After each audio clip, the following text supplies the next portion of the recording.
అత్యంత అధునాతనమైన మరియు వేగవంతమైన రోబోటిక్ లేజర్ విజన్ కరెక్షన్ కేవలం 6 సెకండ్లలోనే. సంప్రదించండి Ramesh lasik and laser centre. నమస్తే, వెల్కమ్ టు విహారీ న్యూస్.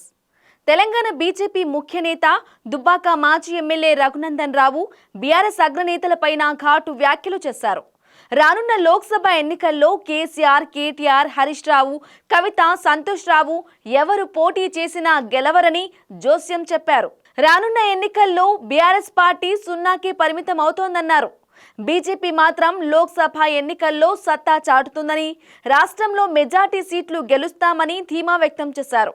గతంలో ప్రధాని మోదీ తెలంగాణ వస్తే అప్పటి సీఎం కేసీఆర్ 10 సార్లు మొహం చాటేశారని, కానీ తెలంగాణ ప్రయోజనాల కోసం సీఎంగా రేవంత్ రెడ్డి ప్రధాని మోదీని కలిశారని గుర్తు చేశారు. మాజీ సీఎం కేసీఆర్ ను కేటీఆర్ పులి అంటున్నారు. మరి పులి జనాల్లో ఎందుకుంటుంది? అడవిలో ఉంటుందనే విషయం కేటీఆర్ తెలుసుకోవాలన్నారు. కేసీఆర్ పులి కాదు, పిల్లి అంతకన్నా కాదు, ఎలుక అని రఘునందన్ రావు ఎద్దేవా చేశారు.